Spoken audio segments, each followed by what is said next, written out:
முதலில் தலைப்புச் செய்திகளை பார்க்கலாம். இஸ்ரேல் மீது அணு ஆயுத தாக்குதல், ஈரான் எம்பிக்கள் வலியுறுத்தல், ஆயத்துல்லா கொமேனிக்கு கடிதம், காசா போர் நிறுத்தத்தை தடுப்பது நெதன்யாகுதான், டொனால்ட் ட்ரம்பின் குற்றச்சாட்டுக்கு ஹமாஸ் பதிலடி, காசாவை நோக்கி வீர நடை போடும் ஃப்ரீடம் ஃப்ளோட்டில்லா கப்பல்கள், ஆளில்லா விமானம் மூலம் இஸ்ரேல் தொடர் தாக்குதல், உயிரை துச்சமென மதித்து தொடர்ந்து முன்னேற்றம், காசாவில் ஓயாத மரண ஓலங்கள், சில மணி நேரங்களில் 30 பேர் மரணம், வெற்று தீர்மானங்களால் எந்த பலனும் இல்லை. இனி செய்திகளை விரிவாக பார்க்கலாம். ஈரான் அணு ஆயுதம் தயாரித்து தீர வேண்டுமென அந்நாட்டு எம்பிக்கள் கூட்டு கடிதம் எழுதியுள்ளனர். இது அமெரிக்கா மற்றும் இஸ்ரேலை அதிர்ச்சியில் ஆழ்த்தியுள்ளது. ஈரானின் ஜூரா கவுன்சில் எனப்படும் உச்ச ஆலோசனை அமைப்பின் உறுப்பினர்கள் 70 பேர் அந்நாட்டு தேசிய சுப்ரீம் கவுன்சிலுக்கு கடிதம் ஒன்றை எழுதியிருக்கின்றனர். அதில் இஸ்ரேல் சர்வதேச சட்டங்களை தொடர்ந்து மீறி வரும் நிலையில் அந்நாட்டை தாக்க அணு ஆயுதம் அவசியம் என்று குறிப்பிட்டுள்ளனர். ஆனால் அணு ஆயுதம் போன்ற பேரழிவுகளை ஏற்படுத்தும் ஆயுதங்களை போரில் பயன்படுத்தக்கூடாது என இஸ்லாமிய சட்டம் சொல்வதால் அணு ஆயுதத்தை ஈரான் பயன்படுத்தாது என அந்நாட்டு சுப்ரீம் தலைவர் ஆயத்துல்லா கொமேனி கூறி வருகின்றார். ஆனாலும் ஈரான் அணு ஆயுதம் தயாரிப்பதாக அமெரிக்காவும் மேற்கத்திய நாடுகளும் குற்றம் சாட்டி வருகின்றன. இதன் ஒரு பகுதியாகவே ஈரான் மீது அமெரிக்கா மற்றும் இஸ்ரேல் ஆகியவை தாக்குதலை நடத்தின. ஈரான் கடும் பதிலடி கொடுத்த நிலையில் போர் முடிவிற்கு வந்தது. இந்நிலையில் ஈரான் எம்பிக்கள் 70 பேர் அணு ஆயுதம் தயாரிக்க வேண்டும் என்று வலியுறுத்தியிருப்பது அந்நாட்டின் எதிரிகளான இஸ்ரேலியர்களையும் அமெரிக்கர்களையும் கடும் அதிர்ச்சியில் ஆழ்த்தியுள்ளது. அணு ஆயுதம் இல்லாவிட்டாலும் அதற்கு நிகரான பாதிப்புகளை ஏற்படுத்தும் கெமிக்கல் ஆயுதங்களை ஈரான் வைத்திருப்பதாக நம்பப்படுகின்றது. மீண்டும் ஈரான் தனது ஏவுகணை தளங்களை கட்டியெழுப்பி இஸ்ரேலுக்கு தலைவலியை கூட்டியிருக்கிறது. காசா மீது இஸ்ரேல் தாக்குதல் நடத்த தொடங்கியதிலிருந்து காசாவுக்கு ஆதரவான நிலைப்பாட்டில் உடன் இருக்கும் நாடுகளில் ஒன்று ஈரான். அதன் காரணமாகவே ஹமாஸ் அமைப்பினருக்கு ஹவுத்திகள் தொடர்ந்து தோள் கொடுத்து வருகின்றனர். இதனால் கடும் சிக்கலுக்குள்ளான இஸ்ரேல் ஈரான் மீது கடந்த ஜூன் மாதம் தாக்குதல் தொடங்கியது. 12 நாள் தொடர்ந்து நடந்த போரில் ஈரானின் ஏவுகணை மையங்கள் குறிவைத்து தாக்கப்பட்டது. இந்த தாக்குதலில் ஈரானின் ஏவுகணை மையங்கள் சேதமடைந்தது என ஏபி செய்தி நிறுவனம் செயற்கைக்கோள் படங்கள் மூலம் உறுதி செய்தது. ஆனால் ஈரான் தரப்பில் ஏவுகணை தளங்களின் சில பகுதிகள் தாக்கப்பட்டது உண்மை, ஆனால் அவை பெரிய சேதாரங்கள் அல்ல எனவும் விளக்கமளித்தது. இதற்கிடையில் இஸ்ரேல் ஈரான் போரின் போது ஈரானின் வான் பாதுகாப்பு அமைப்புகள் கடுமையாக சேதமடைந்தது. எனவே தற்போதைய போர் சூழலில் ஏவுகணை உற்பத்தி ஈரான் நாட்டின் இராணுவ திறனுக்கு மிகவும் அவசியமானதாக மாறியுள்ளது. அதனால் ஈரான் தன் ஏவுகணை தளங்களை மீண்டும் புதுப்பிக்கிறது என தகவல் வெளியாகியிருந்தது. இந்த ஏவுகணை தளங்கள் மீண்டும் கட்டப்பட்டு வந்தாலும் ஏவுகணைகளுக்கு தேவையான திட எரிபொருளை கலக்க பயன்படும் பிளானட்டரி மிக்சர் எனப்படும் முக்கியமான இயந்திரங்கள் இன்னும் பெறப்படவில்லை. ஐநா பாதுகாப்பு கவுன்சில் ஈரானின் அணு ஆயுத திட்டத்தின் காரணமாக பொருளாதார தடைகளை மீண்டும் விதித்துள்ளது.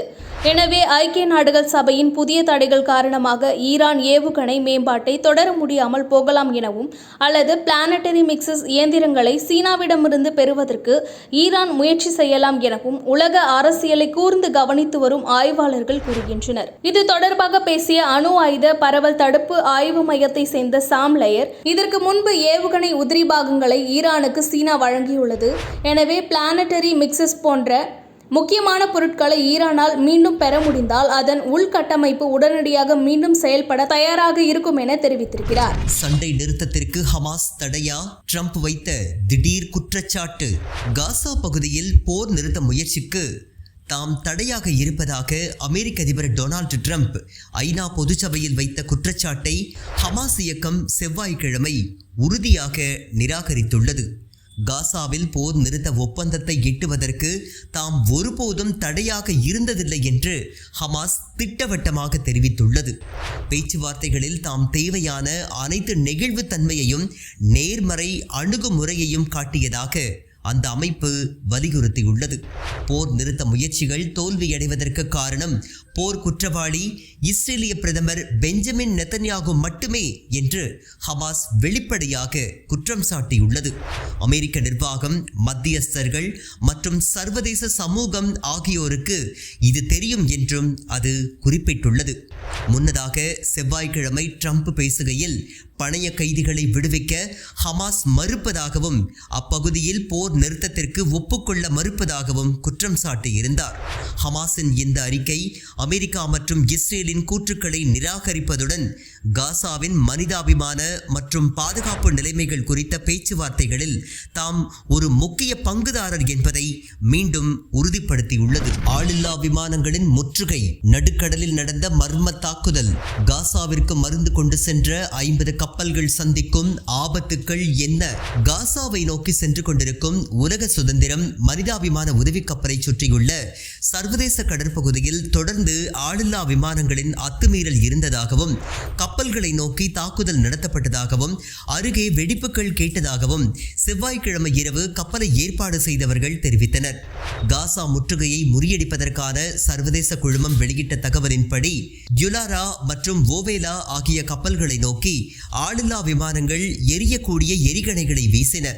அதில் ஒன்று புகைக்குண்டு என்றும் மற்றொன்று கப்பலின் தடுப்பை தாக்கி கடலில் விழுந்ததாகவும் அது தீப்பற்றவில்லை என்றும் தெரிவிக்கப்பட்டுள்ளது. கப்பல் கூட்டத்திற்கு அருகில் சத்தம் எழுப்பும் குண்டுகள் என நம்பப்படும் 2 பெரிய வெடிப்புகள் கேட்கப்பட்டன. அல்மா கப்பலை சுற்றி குறைந்தது 15 ஆளில்லா விமானங்களும், டீர் யாசின் கப்பலை சுற்றி மேலும் 5 ஆளில்லா விமானங்களும் பல்வேறு உயரங்களில் வட்டமிட்டன. இந்த சம்பவங்களில் எந்தவித உயிரிழப்பும் அல்லது பெரிய சேதமும் ஏற்படவில்லை என்பதை அந்த குழுமம் உறுதிப்படுத்தியுள்ளது. இருப்பினும் அனைத்து கப்பல்களிலும் அவசர கால பாதுகாப்பு நெறிமுறை செயல்படுத்தப்பட்டுள்ளது. தகவல் தொடர்பு அமைப்புகளை பாதிக்கும் வகையில் மின்னணு குறுக்கீடும் நிகழ்ந்ததாகவும் அது தெரிவித்திருந்தது. அந்த குழுமம் இந்த அச்சுறுத்தும் தந்திரங்கள் உதவியை வழங்குவதற்கும் முற்றுகையை முறியடிப்பதற்குமான கப்பலின் இலக்கை தடுக்காது என்று கூறியதுடன் கப்பல் கூட்டத்தின் பாதுகாப்பை உறுதிப்படுத்த சர்வதேச பங்காளர்கள் தலையிட வேண்டும் என்றும் வலியுறுத்தியுள்ளது. சுமார் 50 கப்பல்கள் கொண்ட இந்த கப்பல் கூட்டம் இந்த மாத தொடக்கத்தில் புறப்பட்டது. இஸ்ரேலின் முற்றுகையை முறியடித்து குறிப்பாக மருத்துவ பொருட்களை 15 ஆண்டுகளாக முற்றுகையின் கீழ் உள்ள 2.4 மில்லியன் பாலஸ்தீனியர்கள் வாழும் காசாவிற்கு வழங்குவதே இதன் நோக்கமாகும். ஐநா புலனாய்வாளர்கள் சமீபத்தில் இஸ்ரேல் காசாவில் இனப்படுகொலையில் ஈடுபட்டுள்ளது என்றும் அங்கு அக்டோபர் 2023 முதல் 65,000க்கும் மேற்பட்டோர் கொல்லப்பட்டுள்ளனர் என்றும் முடிவு செய்திருப்பது குறிப்பிடத்தக்கது. காசாவில் நீளும் மரண ஓலம், 65,300க்கும் மேற்பட்டோர் பலி, போர் நிறுத்த அழைப்பை நிராகரிக்கும் இஸ்ரேலிய ராணுவம் புதன்கிழமை அதிகாலை முதல் காசா பகுதியில் நடத்திய தாக்குதல்களில் குறைந்தது 30 பேர் கொல்லப்பட்டிருப்பதாக மருத்துவ வட்டாரங்கள் தெரிவிக்கின்றன. மருத்துவ ஆதாரங்கள் ஆனடோலு செய்தி நிறுவனத்திடம் தெரிவித்ததன்படி காசா நகரில் இஸ்ரேல் நடத்திய வான்வழி தாக்குதல்களில் 25 பேர் கொல்லப்பட்டனர். இந்த தாக்குதல்கள் பெரும்பாலும் குடியிருப்பு பகுதிகளையும் பொதுமக்களின் உள்கட்டமைப்புகளையும் இலக்கு வைத்து நடத்தப்பட்டதால் அப்பகுதிகளில் பெரும் சேதம் ஏற்பட்டிருப்பதாக காசாவில் உள்ள உள்ளூர் ஊடகங்கள் தெரிவிக்கின்றன. தொடர்ச்சியாக குண்டுவீச்சின் காரணமாக இடிபாடுகளில் சிக்கியவர்களை மீட்கும் பணியில் மீட்புக் குழுக்கள் மிகுந்த சிரமங்களை எதிர்கொண்டுள்ளன. உயிரிழந்தவர்களின் எண்ணிக்கை மேலும் உயரக்கூடும் என்றும் அஞ்சப்படுகின்றது. அக்டோபர் 2023 முதல் இஸ்ரேலிய ராணுவம் காசாவில் 65,300க்கும் மேற்பட்ட பாலஸ்தீனியர்களை கொன்றுள்ளது. இவர்களில் பெரும்பாலானோர் பெண்களும் குழந்தைகளும் ஆவர். மருத்துவமனை மற்றும் மனிதாபிமான நெருக்கடி தொடர்ந்து வரும் இந்த தாக்குதல்களால் காசா பகுதி முழுவதுமான மருத்துவமனைகள் பெரும் நெருக்கடியில் தள்ளப்பட்டுள்ளன. காயமடைந்தவர்களுக்கு சிகிச்சை அளிப்பதற்கு தேவையான மருந்து பொருட்கள், எரிபொருள் மற்றும் மருத்துவ உபகரணங்களுக்கு கடும் தட்டுப்பாடு நிலவுகின்றது. மேலும் ஆயிரக்கணக்கான மக்கள் தமது வீடுகளை இழந்த நிலையில் பாதுகாப்பான இடங்களை தேடி இடம்பெயர்ந்துள்ளனர். உணவு, நீர் மற்றும் அடிப்படை மனிதாபிமான உதவிகள் காசாவின் பல பகுதிகளுக்கு சென்று சேருவதில் இஸ்ரேல் விதித்துள்ள கட்டுப்பாடுகள் காரணமாக பெரும் தடை ஏற்பட்டுள்ளது. உலக நாடுகளின் பார்வை இந்த தொடர் தாக்குதல்கள் குறித்து உலக நாடுகள் பலவும் கவலை தெரிவித்துள்ளன. உடனடியாக சண்டை நிறுத்தம் அறிவிக்கப்பட வேண்டும் என்றும் பொதுமக்களை பாதுகாக்கும் நடவடிக்கைகளை இஸ்ரேல் மேற்கொள்ள வேண்டும் என்றும் ஐக்கிய நாடுகள் சபை மற்றும் பல்வேறு சர்வதேச அமைப்புகள் வலியுறுத்தி வருகின்றன. இருப்பினும் தாக்குதல்கள் தொடர்வது காசா பகுதியில் பதற்றத்தை மேலும் அதிகரித்துள்ளது. மீண்டும் தலைப்புச் செய்திகள். இஸ்ரேல் மீது அணு ஆயுத தாக்குதல், ஈரான் எம்பிக்கள் வலியுறுத்தல், ஆயத்துல்லா கொமேனிக்கு கடிதம். காசா போர் நிறுத்தத்தை தடுப்பது நெதன்யாகுதான், டொனால்ட் ட்ரம்பின் குற்றச்சாட்டுக்கு ஹமாஸ் பதிலடி. காசாவை நோக்கி வீர நடை போடும் ஃப்ரீடம் ஃப்ளோட்டிலா கப்பல்கள். ஆளில்லா விமானம் மூலம் இஸ்ரேல் தொடர் தாக்குதல். உயிரை துச்சமென மதித்து தொடர்ந்து முன்னேற்றம். காசாவில் ஓயாத மரண ஓலங்கள். சில மணி நேரங்களில் 30 பேர் மரணம். வெற்று தீர்மானங்களால் எந்த பலனும் இல்லை.